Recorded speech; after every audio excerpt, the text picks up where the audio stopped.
कृष्ण ने जब भगवान ने ये जान लिया कि अब युद्ध निश्चित हो चुका है, महाभारत का युद्ध निश्चित हो चुका है, अब किसी प्रकार कोई समझने से मान नहीं है। अच्छा, तो भगवान कृष्ण ने ये समझ लिया, तब भगवान कृष्ण ने दोनों सेनाएं के बीच में अपना रथ खड़ा कर दिया। अच्छा। और अर्जुन से कहा कि तुम देख लो कि तुम्हें किन किन के साथ युद्ध करना है, किन किन को मारना है, क्या करना है। तो भगवान कृष्ण ने जब सब पूरे अपने कुटुंब परिवारियों को, चाचा, ताऊ, मामा, फूफा, मतलब सभी रिश्तेदार, सगे संबंधी सबको देखा, तो उनको मुंह प्रकट हो गया कि भाई हम इतने अपने कुल को सबको मारें, मारने के बाद हम कैसे शांति प्राप्त करें। ये तो अज्ञानी है, इन्हें ये ज्ञान नहीं है, इनको तो केवल राज्य का मोह है और तो कुछ है नहीं। लेकिन हमें राज्य का मोह नहीं है, हम ज्ञानी हैं, हम जानते हैं कि हम अपना सन्यासी का जीवन व्यतीत कर करके तब भी हम अपना जीवन यापन कर लेंगे, तब भी हम अपनी दुनिया को प्राप्त कर सकते हैं। लेकिन इनको ये ज्ञान नहीं है, इसलिए हम अगर इनको मारते हैं तो इनकी जो संतान है, जो काना स्त्रियां हैं, वे दर दर भटकेंगी। और जब दर दर भटकेंगी तो इन भारे जो है कुल सनातन धर्म सब भ्रष्ट हो जाएगी, और इनसे जो संतान पैदा होगी वो भी संतान एक बड़ शंकर होती है। तो कहा जाता है कि शंकरो नरकाय कुल घृणा नाश कुलश्चा पतंत पितरो होसाम लुप्त पिंडोद क्रिया।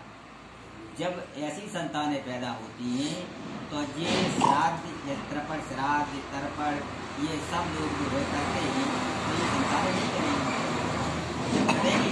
तो बड़े शंकर जो कहेगा हमारा पिता तो है ही नहीं, हमारा पिता है नहीं, तो बड़े शंकर होंगे। तो इनके जो स्वर्ग में गए हुए पितर लोग हैं वो सब जो हैं नीचे गिरेंगे, वो थे नरक को गामी बन जाएंगे। तो इसलिए देखियो अर्जुन ने ऐसा कह करके कहा कि मैं इस युद्ध को नहीं करूंगा, ऐसा शोक मगन होते हुए और अपने रथ के पिछले भाग में बैठ गया। अब बताओ अर्जुन क्या कृष्ण को कैसे समझाते हैं। बहुत अच्छी बात, बहुत अच्छा प्रश्न है, बहुत अच्छा प्रवचन है कि अध्याय 1 विषाद योग से अर्जुन को जब युद्ध के लिए कृष्ण प्रेरित कर रहे हैं, उस समय अर्जुन विषाद में छा जाते हैं।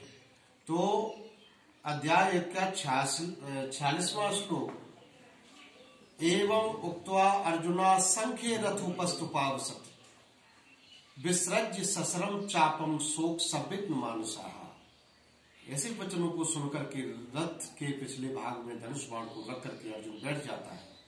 उसी समय भगवान कृष्ण सांख्य योग के प्रथम श्लोक में बताते हैं, तम तथा कृपया विष्टम अष्टपूर्णा कुलेक्षणम विसीदंतम इदम वाक्यम वाच मधुसूदना। तीसरे श्लोक में कृष्ण ने कहा, क्लैब्यम मा स्मगमा पार्थ नैतत्व उपपद्यते क्षुद्रम हृदय दौर्बल्यम त्यक्तो तिष्ठ परंतपा। हे अर्जुन, ये विषाद, ये करुणा तुझ जैसे बीज में शोभा नहीं देती है, इसलिए तू सबको छोड़ कर के लिए युद्ध के लिए खड़ा हो जा। यदि तू ये जानता है कि लोग मर जाते हैं तो ये शरीर मरता है, कभी आत्मा नहीं मरती है।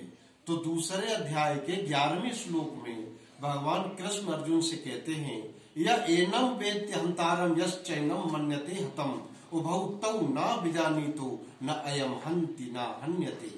ये आत्मा न किसी के द्वारा मारी जाती है, न आत्मा किसी को मारती है। यदि जो मरने वाला या मारने वाला समझता है, वो दोनों ही आत्मा की अमरता के बारे में नहीं जानते हैं। अगले 27वें श्लोक में कहा है भगवान कृष्ण ने कि हे अर्जुन, जातस्य ही ध्रुवो मृत्युम ध्रुवम जन्म मृतश्चा तस्मात् परहारे अर्थे न तुम सोचतम मरसी। हे अर्जुन, जिसका जन्म हुआ है उसका मरना निश्चित है, और जो मर गया है उसका जन्म निश्चित है। इसलिए दोनों के बारे में सोच न करके युद्ध के लिए खड़े हो जाओ। अब 37वें श्लोक में कृष्ण अर्जुन से कहते हैं कि हतो वा प्राप्यसि स्वर्गम जित्वा वा भोक्षसे महीम तस्मात् उत्तिष्ठ कौन्ते युद्धाय कृत निश्चया।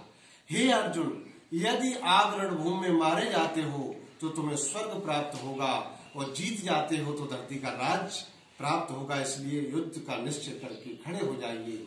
उसके बाद उन्होंने 47वें श्लोक में बताया है, कर्मण्डे अधिकारस्तु मां फलेषु कदाचन मां कर्म फल हेतु भूमा अति संगु अस्तु कर्मणि।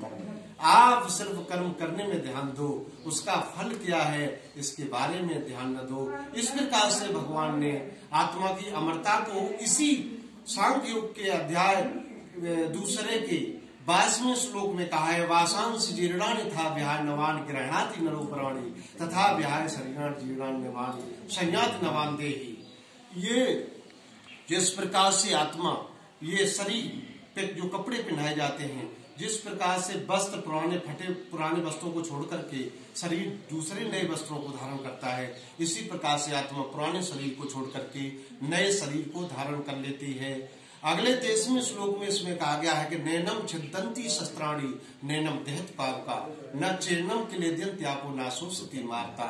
नहीं इसे कोई शस्त्र काट सकता है, न वायु सुखा सकती है, न जल पीला कर सकता है, न आग इसे जला सकती है। इसलिए सब कुछ छोड़ करके अर्जुन धर्म युद्ध के लिए खड़े हो जाओ। बोल गोविंद भगवान की जय।